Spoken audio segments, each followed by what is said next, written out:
Oh my gosh, we got covered in mud.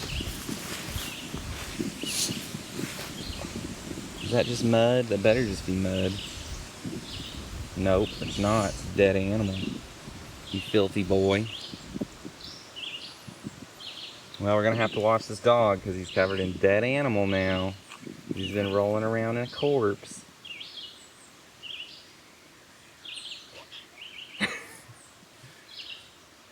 Well, anyway. Filthy dog notwithstanding.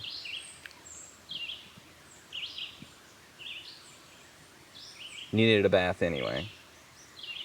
So anyway, filthy dog notwithstanding. How's it going, everybody? It's been a little bit of a week for me. I unfortunately have not gotten as much done on the game as I hoped to because I had to install a propane stove, which involved about 2 hours of running copper line, and which wasn't so bad because I had an expert tell me do that, and about 4 hours of me converting a gas stove over to propane, which was a nightmare because I didn't have anybody to help me. But in any case, so this past week I've been spending a lot of time on like polish features that I feel like affect everything in the game. So rather than doing like a lot of work to make one small corner of the game look better, I've been trying to do things that kind of make everything in the game look better or feel a little better. So one of those that's been on the docket for a long time is grass overlaying over the feet of your player character. So this seems like something that should be fairly easy. There's a bunch of different ways you could do it, but the way I chose to do it is with a stencil buffer approach. So I'll try to make things not too technical, but I do want to explain a little bit what the stencil buffer is for people who don't really have any knowledge of this at all. So when you're rendering graphics on a modern game, you're drawing into basically an off-screen buffer. So this is just an image that's going to go on the screen or might not go on the screen. It's basically just an image that you draw into. And then you might put that on the screen or you might do some processing to it in some way.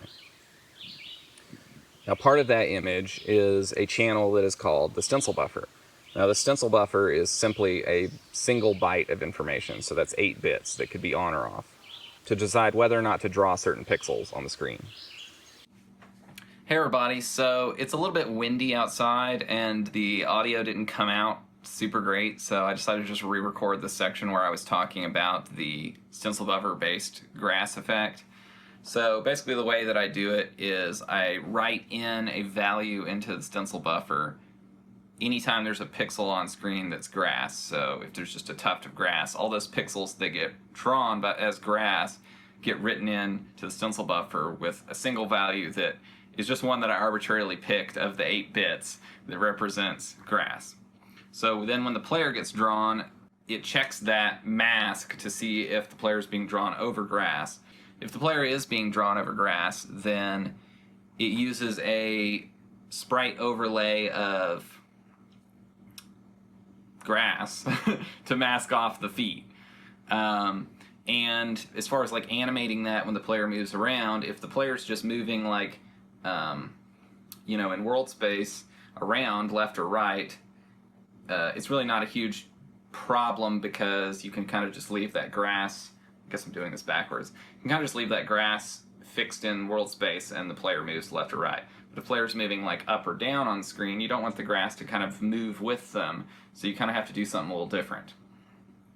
Now what you want to do there, you could do all kinds of things. I initially tried kind of this weird setup where I had kind of like a pinwheel of different grass planes that would rotate in 3 dimensions, but it ended up not really being noticeable that it was doing that, so I figured it was probably overkill to do the effect that way, and instead I just did it with 2 separate grass sprites that kind of oscillate up and down as you're walking up, but they do it in synchronization so that the grass never really gets taller or shorter. Anyway, it sounds weird, but trust me, it looks fine in context. In fact, here's an example.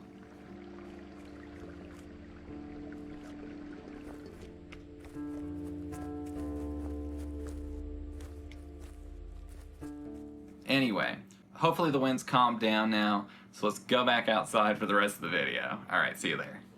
One of the other small things that I improved this week is adding a little bit of a particle effect when you click with the mouse off of puzzle panels, just generally in the environment. Since clicking in the environment doesn't really do anything because there's nothing to interact with there, it initially made sense to just have no effect whatsoever. But I realized that this sort of interaction felt kind of unpolished, and it felt nicer clicking in the environment when you had a little bit of an effect, so I added one. And a third thing that I did this past week that I was hoping to finish in time for the video, but we'll see whether or not it makes it in here, is improvements to the movement animations for the player.